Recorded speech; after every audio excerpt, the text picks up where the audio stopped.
May I proceed? You may. Could you please introduce yourself to the board? Hi, my name is Kelly Deuce. And what do you do for a living, Mr. Deuce? Well, what I do is I have a MeToo channel. It's kind of like Twitch.tv.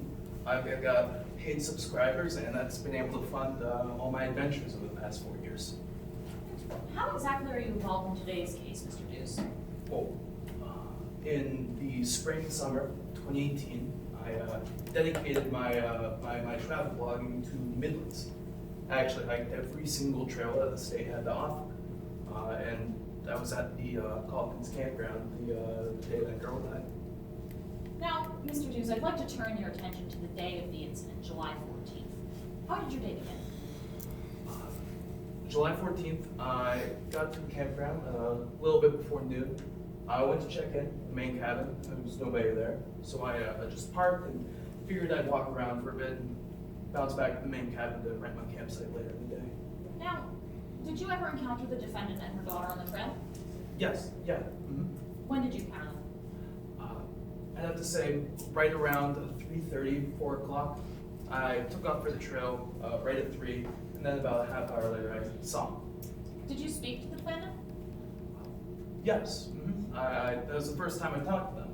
I mentioned that the trails are beautiful, it was a beautiful day, and Jordan and I seemed preoccupied.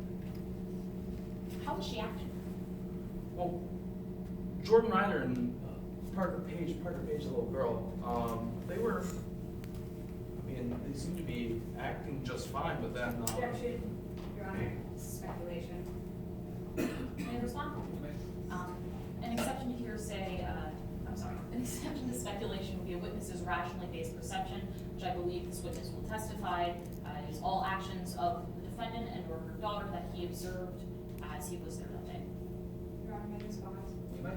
If this witness is going to testify to his rationally based perception, I simply ask that you lay the foundation for how he came to this rationally based perception, and if not, I will revisit my objection. My understanding was that he saw the events happening. He saw Miss Ryder and her daughter. Anything proper foundation has not been laid that he can see.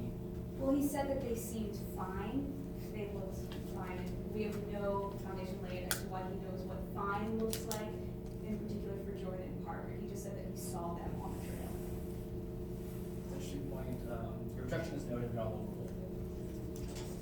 Mr. Hughes, how were Jordan and Parker acting together on the trail when you first saw them? Well, like I said, they seemed all right. But then little girl Parker, she was playing with her hiking stick, and I guess she tapped the ankle of Jordan Ryder, and that's when Jordan snapped.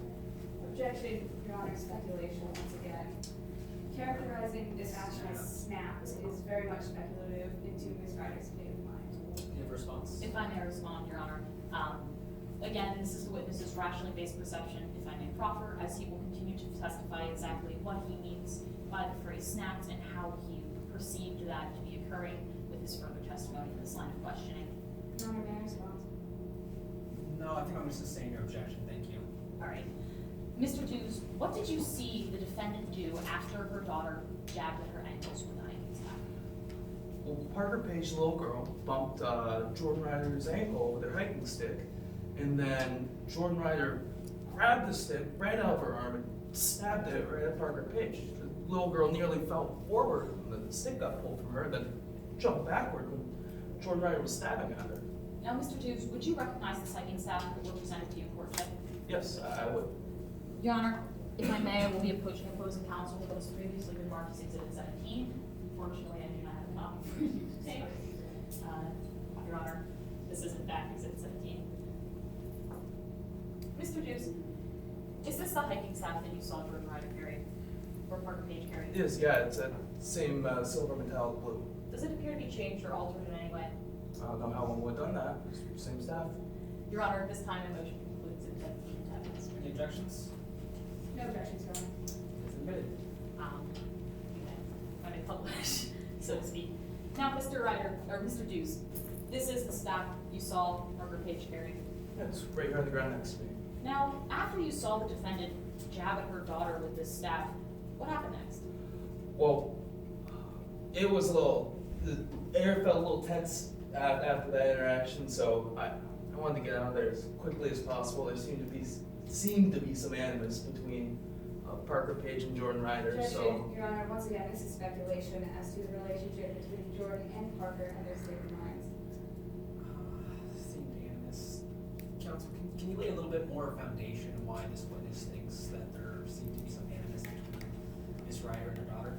Yes, Your Honor. Mr. Duquesne, what did you see the defendant and her daughter do again? Well, after Jordan Ryder stabbed the hiking stick at Parker Page just growled at her from behind her teeth. So strong, so brave. It was a really awkward, tense situation. I wanted to get out of there as quickly as possible. Now, after you witnessed this encounter, where did you go? Well, I was right over here. Right here where you see that star right there, the intersection. I went down towards the lake. Your Honor, may my witness be permitted to stand and make use of the demonstrative? Yes. Mr. Duquesne, could you show the jury exactly where you first encountered Parker and her mother? Yeah, so I started on the left loop right here, came around, and then right here at this intersection is where I saw Jordan Ryder stabbing at her with a stick. And then right after that, I went down towards the lake, off the trail. And did you ever encounter the defendant and her daughter again? Yeah, I did. Like I said, I went off the trail right around 3:30ish, and then I got a little bit lost in the woods, I'll be honest. I didn't make it all the way to the lake, so I came back to where I knew the trail was. And when I got back, right here at this intersection, Jordan Ryder and Parker Page were pretty much exactly where they'd been standing about an hour before. Did you speak to them? Well, this time I didn't. They were yelling at each other at this point, and again, it's a pretty tense situation, so. Objection, Your Honor, once again to speculation as to the state of minds to Jordan and Parker Page by using the word tense. May I be heard, Your Honor? You may. I believe the witness is not speculating as to the minds whether Jordan or Parker were tense, but rather the situation itself was in fact tense, which would be the rationally based perception of my witness after hearing the pair shouting at each other. Yeah, I think he's talking about a situation, something on the Yes, Your Honor. Now, Mr. Hughes, what else did you observe between the defendant and the victim in that moment? Well, Parker Page, the little girl, said something like, "I should have stayed home with Objection, Corbin." Your Honor, hearsay. If I may, Your Honor, we are not offering the statement, "I should have stayed home with Corbin," for the truth of the matter asserted, but rather to show the subsequent action that this statement from Parker Page had upon Jordan Ryder. It's fairly irrelevant whether or not this statement is in fact true and whether Parker Page did in fact wish he had stayed home with Corbin, but we're rather using it to show how Jordan Ryder reacted to her daughter saying that. Do you response, counsel? Yes, Your Honor, I would just continue with my objection that this is hearsay and opposing counsel is using this in order to establish bias against Ms. Ryder through her relationship with Parker.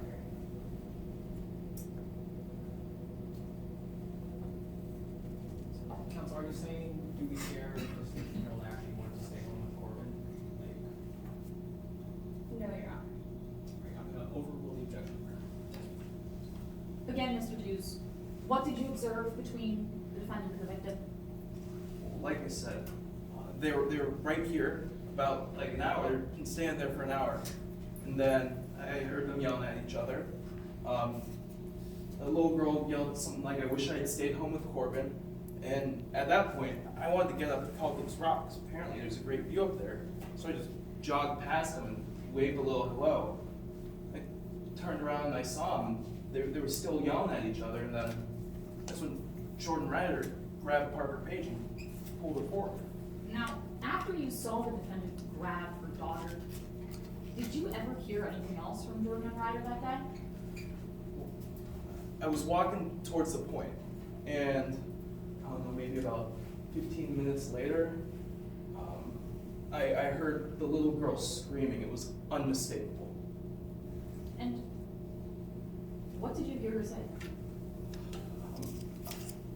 The little girl, yeah, I could hear it crystal clear. "I wish you'd never gotten out of prison. I hate you." Objection, Your And Honor, then- to more prejudicial than probative. Response. If I may, Your Honor, as the state, will make an offer of proof that this is the statements that precisely incited the defendant to push her daughter off a cliff, and therefore we find that these statements are not more prejudicial than they are probative, because they have strict probative value as showing that the facts of this case, being George Ryder pushed her daughter off a cliff, is either more or less likely. Response? Yes, Your Honor. Opposing counsel is using statements like these in order to convince the jury that there was a rift in the relationships between George Ryder and her daughter, which would unfairly prejudice the jury against Ms. Ryder. May I be heard, Your Honor? Yeah. We are not using this testimony to show that there was a rift between Jordan Ryder and her daughter, but rather that this specific instance of Jordan Ryder's daughter yelling at her incited her to anger. So, just to be clear, the full statement is, I wish you never got out of jail, I hate you. Yes. Something along those lines. Yes. Okay. So, we're gonna compromise. I think the I wish you never got out of jail is more prejudicial than it is probative, but the I hate you part, completely fine. Okay. So, the record will reflect that that first part is stricken, but the part about I hate you, I think that is, there's enough probative value in that alone to determine what happened next. Yes. So, sustained, but also. Yes, Your Honor. Now, Mr. Dews, after you heard Parker Page yell, "I hate you," at her mother, what else happened? What else did you hear? Well, I'll never forget this. Right after Parker Page yelled, "I hate you," I heard, "Ah!" And then silence. Is this piercing yell from Parker. I turned around and yelled, "Hey, does anybody need any help?" I didn't hear anything back. Now, did you ever return to the spot where you last saw the defendant and the victim? Mm-hmm. I spent maybe about a half hour at Calkins Rock, and I came back down the trail. I got back to the intersection around 5:36. I didn't see anybody there this time. Did you ever encounter the defendant and the victim again?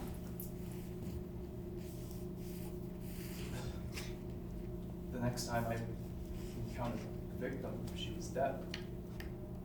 Now, did you ever tell the police what you saw? Mm-hmm. The next morning, I was sitting and doing some reading, and then I was jerked out of that by sirens. I went outside, and there were more police, and there were campers at the campground. Apparently, Parker Page was missing. I told the police that I'd seen them on the trail, so they had me take them right up here to this point. The last place I saw them, Parker Page. And where did you and the police find Parker Page's body? Right here on the right-hand side of the spur that leads up to Calkins Rock. Thank you, no further questions. I'm gonna ask my witness to speak.